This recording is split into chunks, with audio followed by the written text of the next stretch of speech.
I'm worried about the demand. The demand is the part that we have to be focusing on um, in the conversation in our current market. And that could totally be different in other areas of the country where you're listening from. But using the data to analyze that, that's the conversation we need to be having, definitely is helping us kind of alleviate the headaches a Yeah. little less.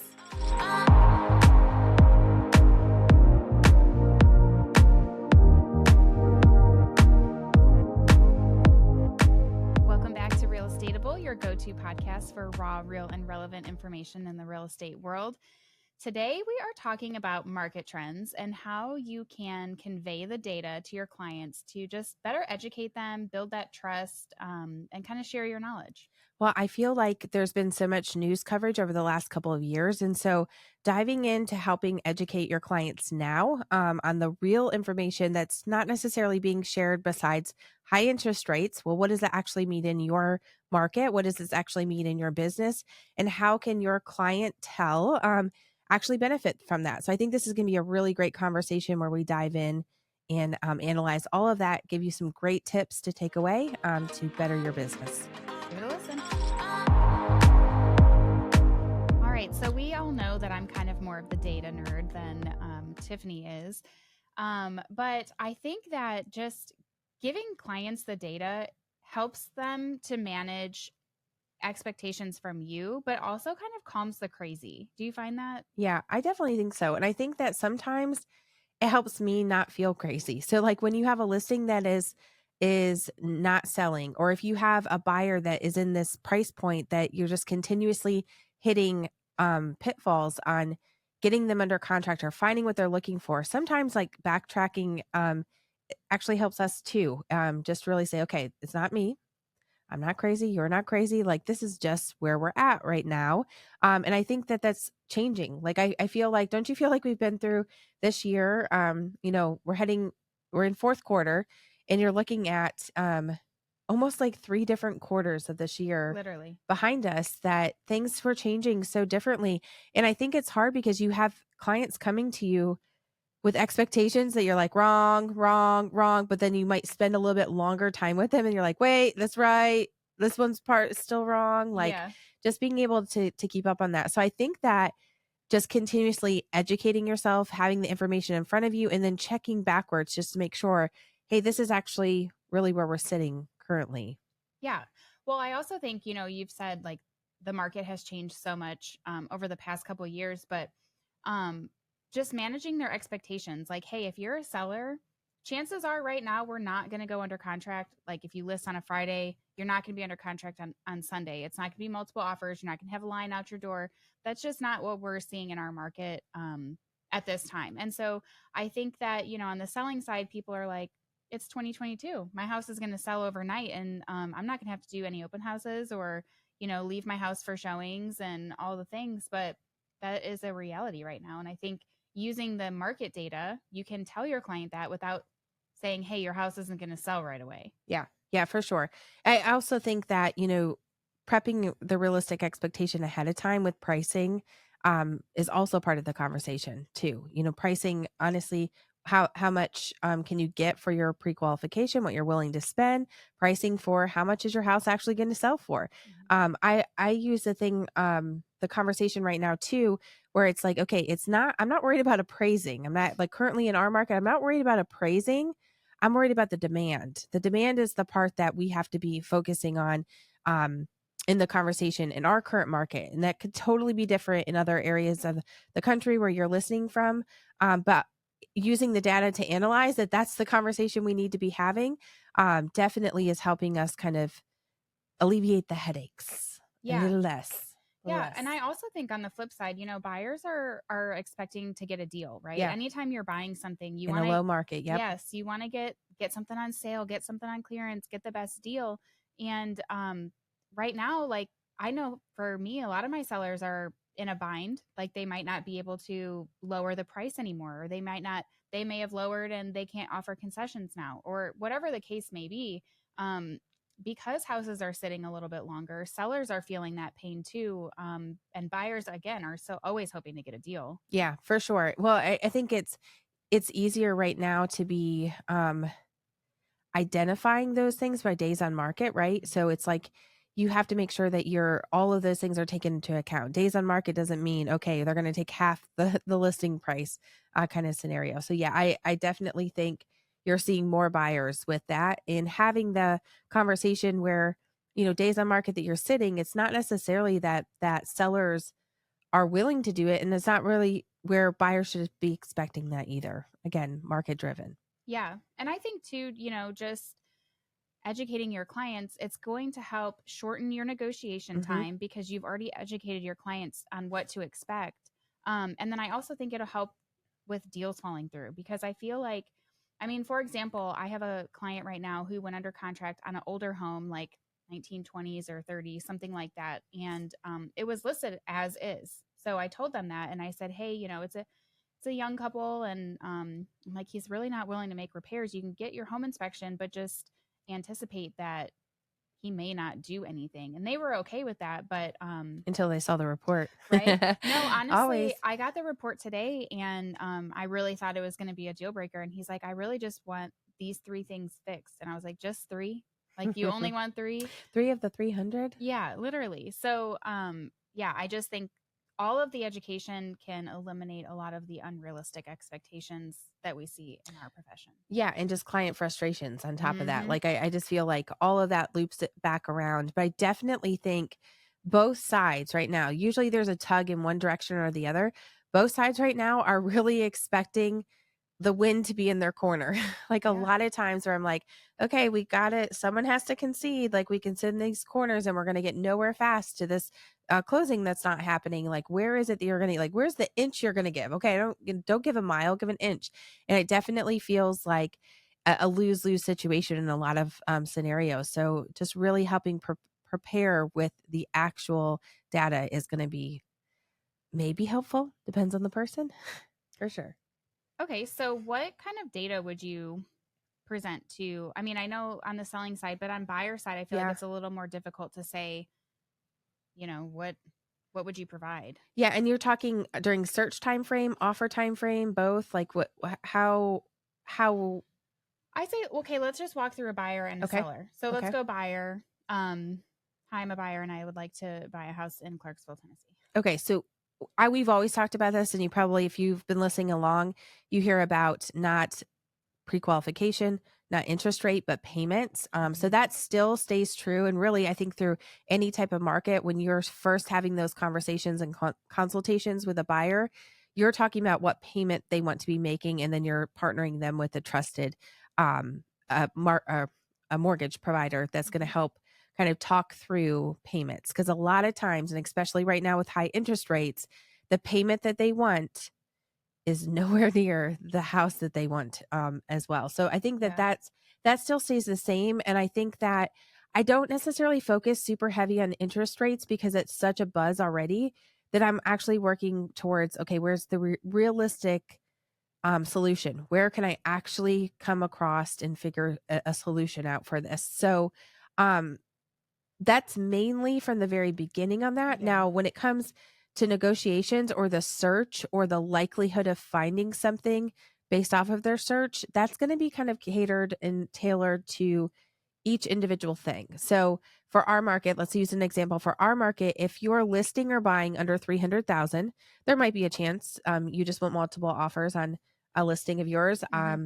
I, in a really sweet price in location, sold within 1 weekend. So that happened, not multiple offers, but showed and sold very often.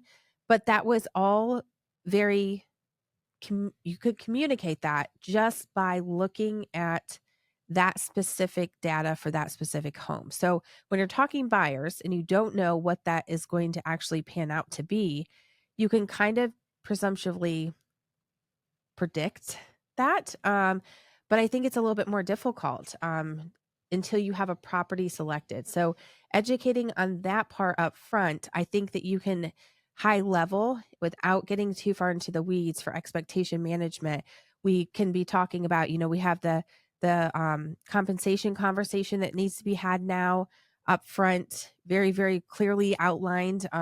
We have the conversation of the cost of your loan, the conversation of your so there's a lot of data and information coming out about the affordability part of this that I think you kinda have to gatekeep that a little bit on the buyer side. Yeah. Well, and I think too, you guys want to be careful on presenting too much data Yes. Yep. because not everyone's a data nerd. Not everybody wants to know that information. I'm going on a listing appointment next week. I kind of did like a pre-interview this week, and I qualified for the next round, I guess.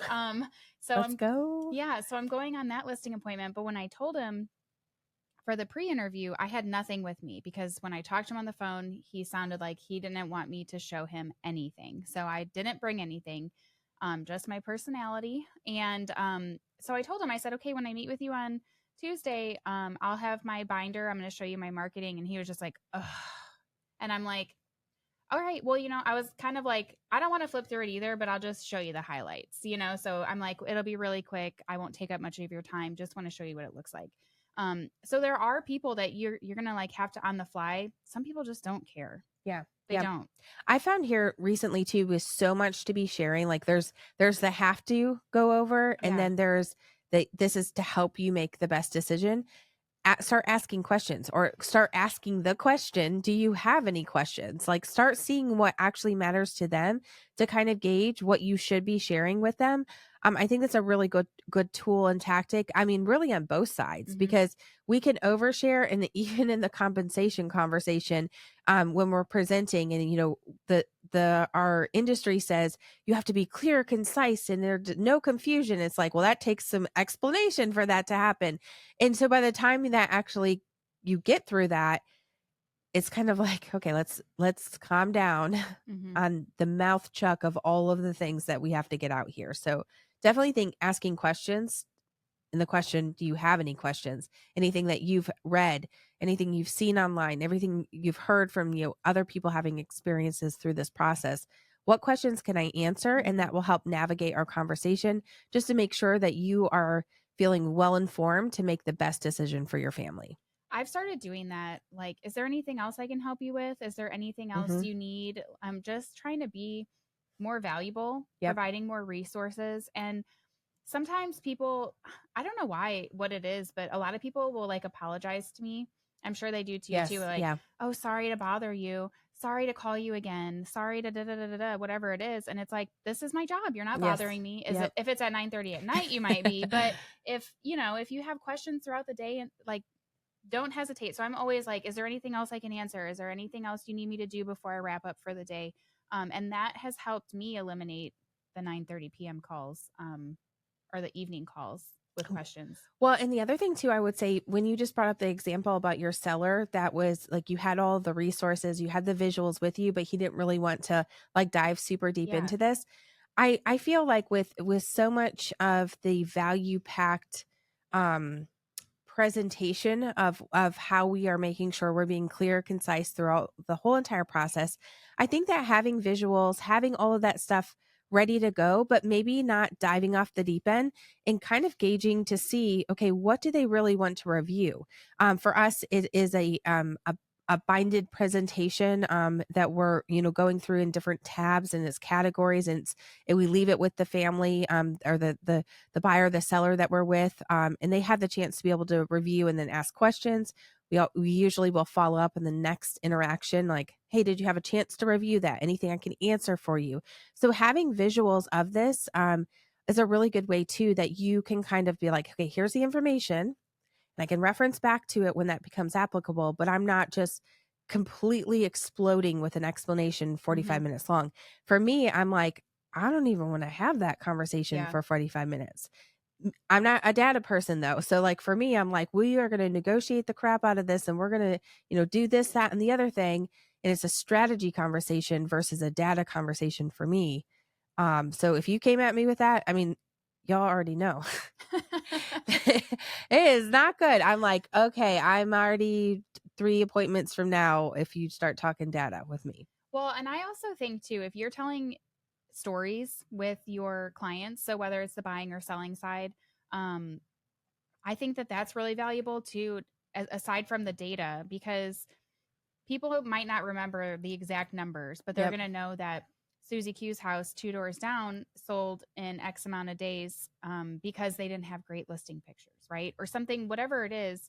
that prevented their house from selling, or maybe they had a really bad backyard compared to your listing. Yep. Things like that where you're like providing a story, providing a reason and answer, and how you're going to overcome that with their house. Yeah, for sure. I think that all of this stuff wraps around. So like to answer the initial question, Yeah. how are you leveraging data on the buyer side of things? I mean, that's going to be so personal and tailored and not so specific that you can be finite by an address or a target of a timeline, et cetera. I think it's way easier to be communicating that on the seller side of Yeah. things. I was going to say on the buyer side, there's not a whole lot of data to provide Yep. until you start getting into the nitty gritty of like making offers. Okay, now I need to run comps. Yep. What do the comps say? The comps say it's overpriced. We probably need to offer a little lower. And so it's getting, I feel like for buyers, it's giving data throughout the Mhm. process versus seller. It's more so as long as it's showing and all the things, you can use the data to your advantage there too. Yeah, 100%.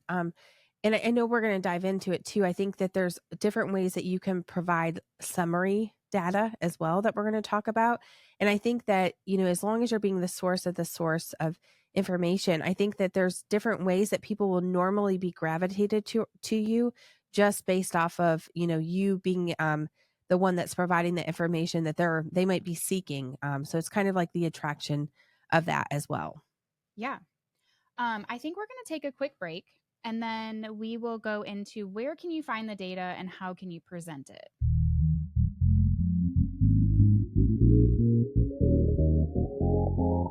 Are you looking for ways to become more efficient and save time in your day as a real estate agent? We've got the thing for you. We have created 18 done for you email templates that cover the entire process on the buying side and the selling side. The best part is that this is only $49 and includes customizable email templates for the process to get you through start to finish with your buyers and sellers. Head over to realestateable.com/email templates, and that's where you can find them. All right, guys, welcome back. We are going to give you some real applicable tips that you can take away from today.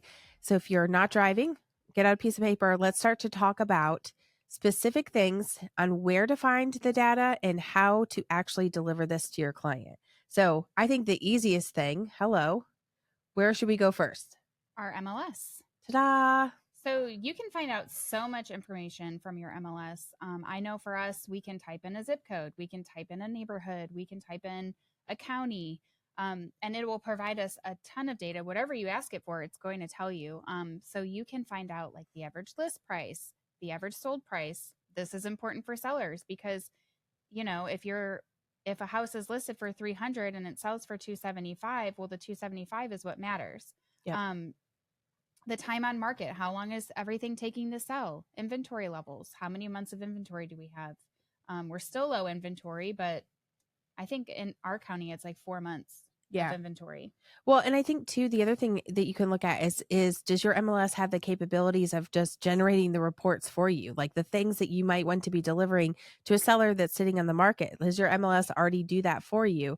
That would be a great way to continue to give your clients regular updates. So something to look into. We're part of several different MLSs being licensed in 2 different states. And I would say not every single one of them would be able to generate the report, but maybe be able to generate the data. I do know that there are so many different templates that you can be creating in Canva. I know that there's ones that you can buy through different sites like Etsy, be able to search online to find templates that you can use, but Or you really even create like your own. VA. Yeah, Somebody, a to be able virtual to. assistant could, if you provide the data and say, I kind of want this in a pretty graphic, in a chart form, or however you want it. I mean, that's like $5 an hour half the time and up, I would say. I mean, it just depends. Another good resource is NAR RPR.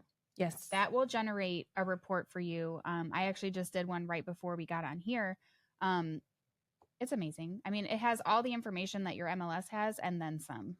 Yes, for sure. NAR RPR is like a whole nother episode of amazingness. But if you have not logged in, that is free for any realtors that are part of the National Association of Realtors. But they definitely have a market trend report. But I also think our state association will put out trends. They're not as dense of a location, more like statewide. But I think that just in general, when you're delivering information, it's so hard because area is going to be so specific to the clients that you're actually working with that maybe casting that net wide and then narrowing it down specifically, or even casting the net wide and being like, but if you want to know more information about your specific zip code, send me a message. I'll send you that report. So, thinking through that, it may not be a bad idea for you to be delivering a broader range and not giving them all the information so they have to come to you to have that conversation. Yeah. Really not a bad idea at all. I know that our association puts out, like, every month they'll put out the market stats for the previous month. Yep. That is something easy that they put out on social media.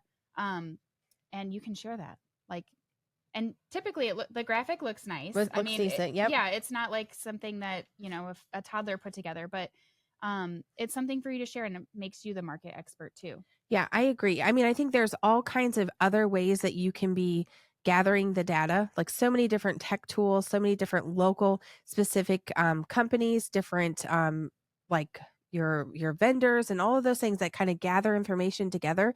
So many different ways we could go in so many different directions, but I do think that is going to be area specific.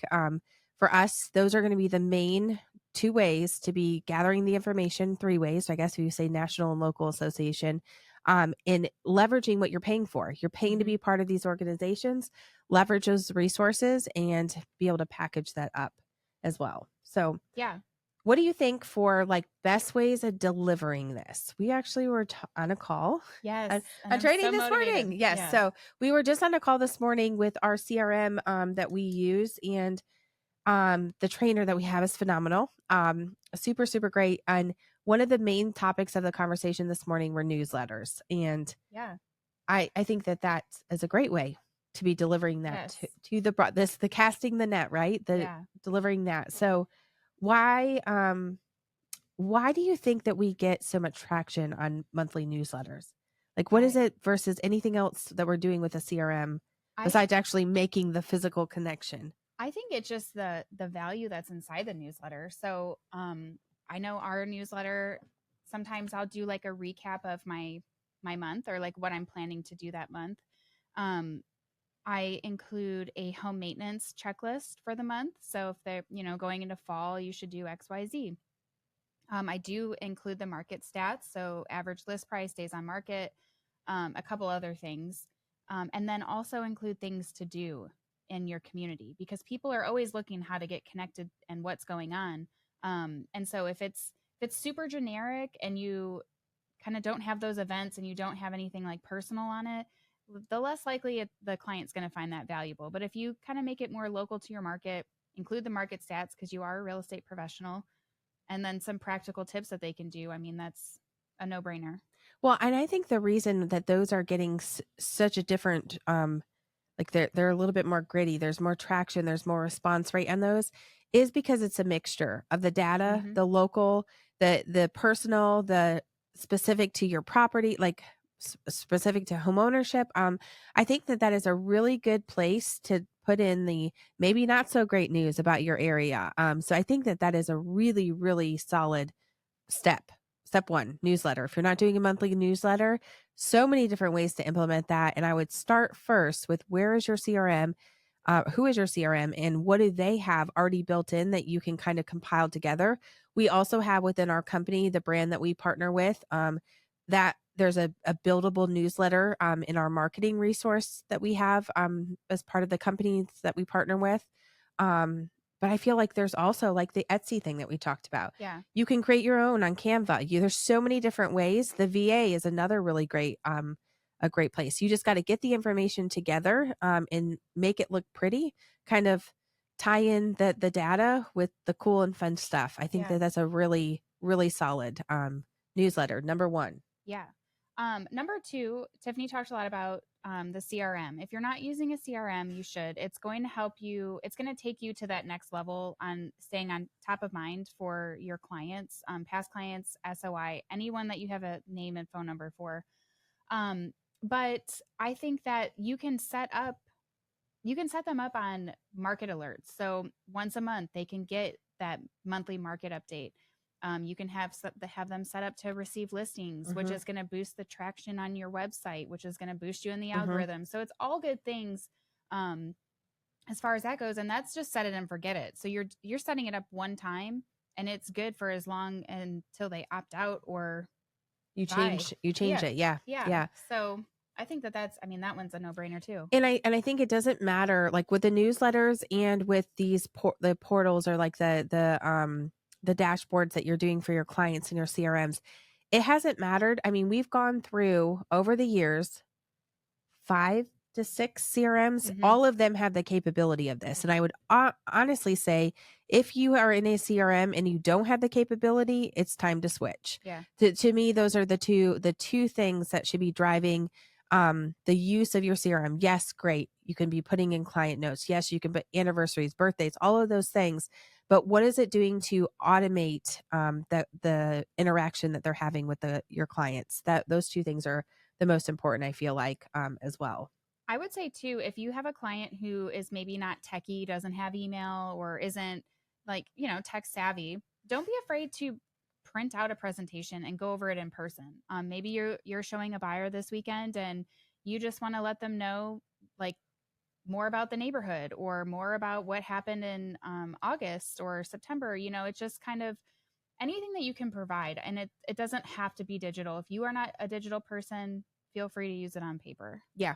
And I also think that this can come from your CRM where you're just printing. So it doesn't have to be, but the NAR RPR reports that you have, we use those in so many different angles of our business. Episodes plenty on how we're using NAR RPR, but there is reports that you can print from there too. I think that even if it's not a talking point, providing this in your buyer folders, your welcome packets, those kind of things, it really shows that you have the data to back up your professionalism and how they're going to work with you through the process.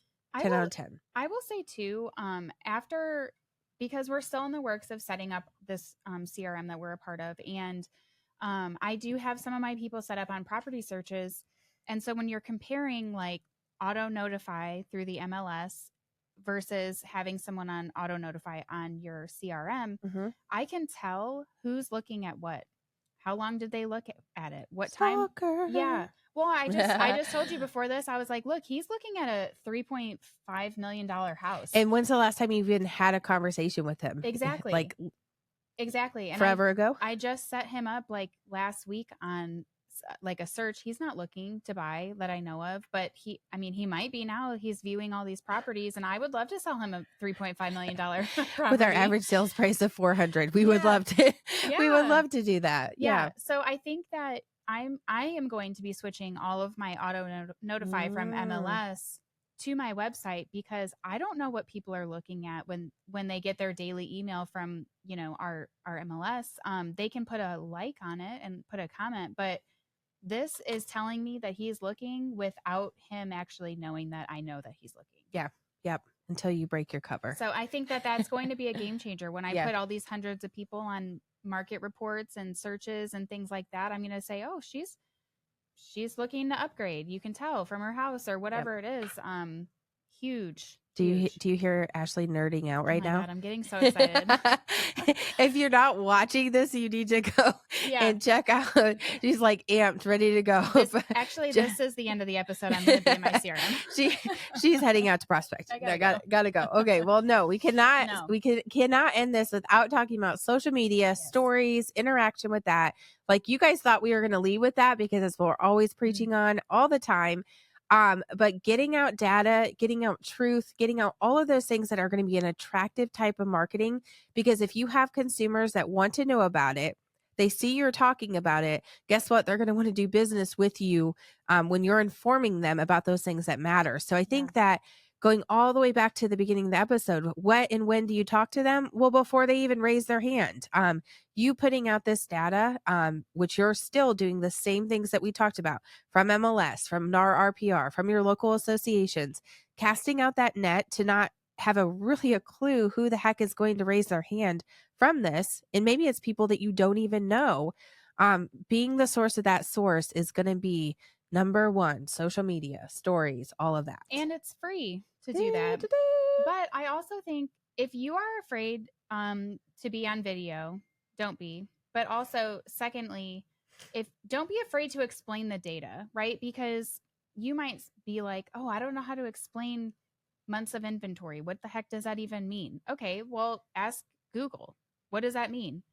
Put that the data into Chat GPT and say, can you explain this to me, like on a lower level or on a consumer level? How would I explain this to a consumer? In It will bullet write points and and like give me 3 things to yeah, talk about on this in o- short form yeah. for sure. Or you can literally tell it to write you a script Yep. and you could read it and who cares? You know, Yeah. it's just being the source. And if they don't get it from you, they're going to get it from Good Morning America, and they're always crazy, you They're know? always crazy on Good Morning America. I think though, when you're looking at this, this doing it this way forces you to create short, bite-sized pieces of information, right? So Yeah. there's no way that you're going to be like, okay, let me explain everything in depth from A to Z.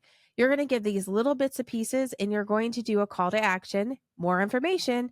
Ta-da, I'm the local expert. Mhm. Reach out to me. So it doesn't have to be where you're like, I am the absolute topic source reference market master, Yeah. none of those things. Like that's not what you're presenting to be, but you're the source of the source, providing that continuously, that data coming out in little bite-sized pieces. You know what's funny is we didn't mention Keeping Current Matters. Yeah. That is a great resource.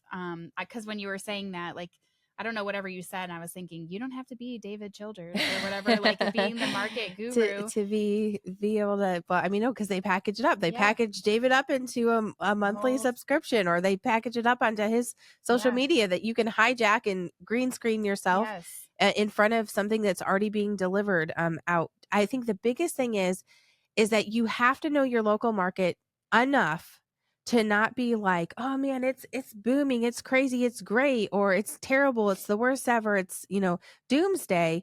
What you're sharing needs to be in line. So what we're seeing across the country, what they're seeing on the West Coast is probably not what you're seeing in the Midwest. What they're seeing in the North is maybe not what you're seeing in the South, etc. If you're in an area that is exploding with growth, probably don't share data from like the middle of nowhere where everyone's moving out of. So make sure that the data that you have is generalized and overview for where you're actually selling, and for all of that. Well, and I also am thinking too, getting in front of more people. We're talking about social media, easy way to get in front of a lot of people for free. But hosting a webinar or hosting like a not a would it be a seminar? Like a buyer's class or a seller's Hmm. class at a coffee shop or wherever it might be, or at your office. Or But even virtually by Zoom. yeah, just getting, it saves you time from having to explain it to 20 people separately. If you can get them all on a Zoom or you can get them all on whatever, But I I think think you that's can even helpful. break it down, and it could be one-on-one meetings too. One-on-one in person, Hmm. one-on-one on Zoom. Like if you feel like there's someone that is, and I think about Katie right now, she's like, they want to go in depth. Like it's not read line one by one. It's literally read the lines, explain the lines, talk about the lines, like all the way through it. So if you're working with a client that you do a consultation with and you're like, okay, this is going to be a little bit more. They want to know all the things. They're Ashlee's brother. That's who you're working with. Um, but if that's the case, then you maybe break it down. If providing the resources or providing the big the bigger picture is not working, then cater it to the client. I think we all know that. Like in this business, we have to change, adapt, chameleon. That's us. Or you shouldn't be doing this. Yeah. Another easy social idea is taking the market trends and doing like a poll or quiz on stories. Yep. Like, hey, what do you think the average sales price was last month in, you know, whatever county? Yep. Clicking and it's just a fun interactive way because some people don't know, Well, consumers. even when people are giving you the wrong answer, it's a really good way. Like they raise their hand by clicking the button. Be like, isn't that crazy? I thought the same thing. I thought that the Hmm. average days on market were this. I thought the sales prices would be this. It gives you a way to okay, they were interested enough to click a button, but you don't have to be where you're like salesy back to them. So Yeah. super, super good tip as far as that goes. We're on a roll. What else do we I know. have? I was just gonna say you could use ManyChat to Yep. automatically reply when someone replies to your story with that same thing that Tiffany just said. I think that's like it probably like $5, $10 a month to use that. But that helps boost you on the algorithm too. Yeah, for sure. So I think one of the things, the big things, and I say this because I have a listing that's just not selling, really just not selling, Same. just not showing, just Same. not breathing life into the real estate market. And I'm like, I have tried everything. I've presented different ways. I've done like all of the things. And so I am going to, which it's funny because I'm like, I'm going to go back to the way we did it before COVID. But market updates in listing presentations, you're doing that to get started. And I think that on a 30-day rotational basis, which it makes me kind of ill to even talk about, wait, something's been sitting for 30 days. Meanwhile, I start real estate in 2006 and things just don't ever even sell in a year of being on the market. And I was like, that is totally Normal. You look at the data, that's totally normal. Now I'm like 30 days. Yeah. But and it could be every week. Whatever that looks like for you, for your market. But 30 days I think is okay. We need to reevaluate. We need to kind of look at the data a little bit more, make some decisions from there. That's our market. Updating your listing presentation for like a market update specific to these properties and the listing side of things. However, you're delivering that digitally, through a Zoom meeting if the sellers are no longer there, through another sit down appointment, strategizing and really empowering them with the information so it doesn't feel like a loss, but just a reality check. And that is really another solid way that you can be implementing this data to really set up expectations like we've talked and figure out what's next for a realistic expectation and success. And I will say some of the conversations that we've been having with sellers at that 30-day mark, with the data present, sometimes it's been a pivot, not necessarily with price, not necessarily with concessions, not necessarily with improvements for the property, but sometimes it's the, hey, even less demand than what we could have anticipated, even lower numbers than what we thought and what you're able to take. And maybe you have to pivot to talk to them about a plan B that doesn't involve selling. But when you're charged with the responsibility of getting these families the best next step for them, you have to be okay with navigating whatever that looks like. So I think that has been really helpful for us in the selling process on that rotational basis, getting back to the basics. All right. What else? Anything else that we can touch on? No, but we got to get to work. We got to go get some data. We got to get some data. we got to get these 30-day plus off the market. But no, I think that is, you should have a ton of notes. Check show notes if you were driving while you were listening to this, working out, whatever. You definitely need to take away things to implement, really to help the market where it is, even though it stinks a little, to know what to do with that. What a jam-packed episode full of data, my favorite. I cannot wait to go to work right now. Even though we've recorded in the afternoon, which is kind of sometimes the lull where you're like, I don't feel like doing anything. But man, we have so many actionable steps. What are some of your top takeaways? Well, I'm like, okay, go back to the dinosaur days of real estate. Hot sheets were such a thing. And I actually was talking with another agent here recently, and she's like, hey, according to the hot sheet. And I was like, girl, you showing your age. But hot sheets used to be a thing every Monday morning. Who pulled a hot sheet? Okay, need to get back to that. Step one, that's data. But step two, I'm like, we should be pulling a NAR RPR market trend update report every single week. It doesn't matter whether or not you're prepping for conversation because you're going to talk about real estate. And so for me, my biggest takeaway is weekly NAR RPR report. It's pulled based off of who I'm serving currently or the market that I'm most likely to be selling in. So I think that is literally, what is it? Less than 5 minutes weekly. I'm going to change your life. Add yourself to your CRM and it will get sent to you however many days apart you want it to be. Head explosion. I think the options are like 7, 14, 21, and 30. For the amount of days that you want to go. Here she goes with automation and data and all the things. She's like, you're actually doing it incorrectly. So if you want to take 5 minutes a week to pull the report on RPR, you can. But either way, we gave you 2 solutions for that. That's my takeaway, is that I need to be seeing that data regardless of whether or not, we talk so much specifics about our clients and working around that. But I just need to have that as a baseline. I need to have it in front of me. So it's not like let me get that information and let you know. Yeah, for sure. I think I need to focus on giving clients bite-sized information on data. Mhm. So I don't ever want to just like implode on somebody with like number when maybe they don't care about the numbers and they just want to see my pretty marketing. So just kind of working on gauging that. But then I also need to be held accountable on just posting more data on social. Yeah. Like I don't feel like I post enough data. I think that that's an easy social media post or reel or whatever that you can quickly make through Canva or whatever you want. Well, we brought up a really good tip too, on keeping current matters. Mm-hmm. That's a really good place to keep you guys kind of accountable for that. So if you're following them on social media and they post something, I mean, it could be easy as like first step, share it into your stories. Like it doesn't have to necessarily be anything more or less than that to get started on like, okay, more of this needs to come out through our social media too. So And they have so many tools on there. They have a script reader too, where you can just read the script on the data that they're giving you. So you don't even have to really know or analyze or whatever. It just does it for you. So that's cool. But lots of things, so yeah. many things. All right. If you found this helpful, make sure to share it with a colleague. Give us a 5-star review, and we will see you next time on Real